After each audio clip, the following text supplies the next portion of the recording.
नमस्कार, मैं हूं आपके साथ मयंक मिश्रा। देखिए, तिब्बत में ग्लेशियर फटने से भयानक हादसे की खबरें हैं और नेपाल में बड़ा जबरदस्त फ्लैश फ्लड आई हुई है, जिसकी वजह से बताया जा रहा है कि हजारों लोगों की मौत की आशंका जताई जा रही है और हजारों लोग लापता हैं। जो तस्वीरें सामने आई हैं उसे देखने के बाद जो कोई भी ये तस्वीर देखेगा उसकी रूह कांप जाएगी। देखिए, इस फ्लैश फ्लड में इतना तेज बहाव था, इतना तेज मलबा था कि सैकड़ों घर बह गए हैं, कारें बह गई, पूरा मार्केट जो है, शॉप्स वो तबाह हो गई हैं, कई पुलिस स्टेशन तबाह हो गए और हजारों की संख्या में लोग लापता बताए जा रहे हैं, जिनका कोई अभी आंकड़ा सामने नहीं है कि इसमें कितनी मौतें हो सकती हैं और कितने लोग लापता बताए जा सकते हैं। देखिए, तिब्बत की ओर से अचानक आई भीषण बाढ़ ने नेपाल के रसुआ जिले में भारी तबाही मचा दी है। ये जो बाढ़ आई है, ये भोटेकोशी नदी है। अचानक इसमें सैलाब आया और जिससे बाजार और दुकानें सब कुछ बह गईं। रसुआ सीमा नाके के कस्टम क्षेत्र को भी जो है वो भयानक नुकसान पहुंचा है। तमाम पुलिस चौकियां जो है वो बह गई। तिब्बत से अचानक आए मौत के सैलाब ने नेपाल में भारी तबाही मचा दी है। रसुआ जिले के तिमोरे में फ्लैश फ्लड के बाद हाहाकार मचा हुआ है और तबाही की डरावनी तस्वीरें सामने आ रही हैं।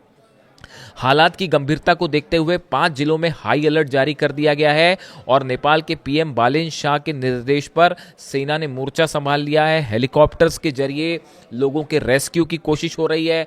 बड़े स्तर पर सेना उतार दी गई है ताकि जो लोग फ्लैश फ्लड में फंसे हुए हैं इनको बचाया जा सके। देखिए, रिपोर्ट के मुताबिक बुधवार की सुबह जो है ये हादसा हुआ है और तिब्बत की ओर से अचानक जो है वो ये सैलाब आया, भयंकर सैलाब आया और बिना कुछ चंद सेकंड के अंतर इसने जो है वो बड़ी संख्या में लोगों को अपनी चपेट में ले लिया। बताया जा रहा है कि पानी का ये अचानक बहाव सुबह करीब 9 बजे भोटेकोशी नदी में आया और फिर आगे बढ़कर त्रिशूली नदी में नुआकोट की ओर बढ़ा।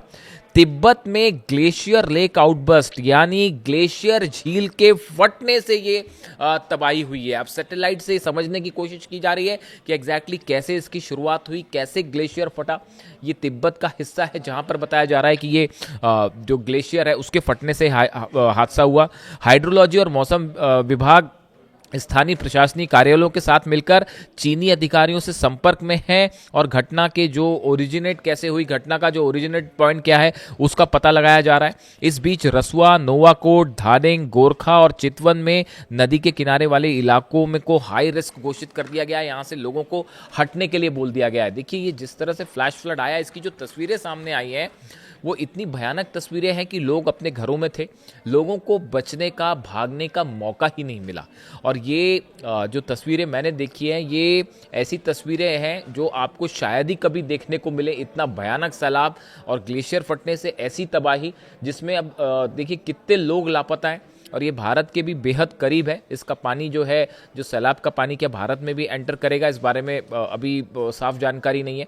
लेकिन देखिए, जिस तरह से ये ग्लेशियर फटा उसके बाद कई हाइड्रो पावर प्रोजेक्ट जो है नेपाल के वो भी तबाह हो गए, यानी बड़ा नुकसान हुआ है हाइड्रो पावर प्रोजेक्ट को, ऐसा बताया जा रहा है। और लोग अपने घरों में थे, दफ्तरों में थे, स्कूलों में थे और ये इतनी तेज फ्लैश फ्लड आई कि लोगों को बचने का और भागने का समय ही नहीं मिला और चंद सेकंड के अंदर, सिर्फ चंद सेकंड के अंदर पूरा शहर का शहर और गांव के गांव जो है वो इसकी चपेट में आ गए। और अब जो तस्वीरें सामने आ रही हैं वो बताया जा रहा है कि इस साल का ही नहीं, पिछले कई सालों का ये सबसे भयानक फ्लैश फ्लड का मामला है और इसमें मौत का आंकड़ा अभी कहाँ जाके रुकेगा, कोई इसका अंदेशा नहीं जताया जा सकता। राहत बचाव कार्य बड़े स्तर पर जारी है। इससे जुड़ा जो भी अपडेट आएगा हम आप तक पहुंचाएंगे। Thank you so much.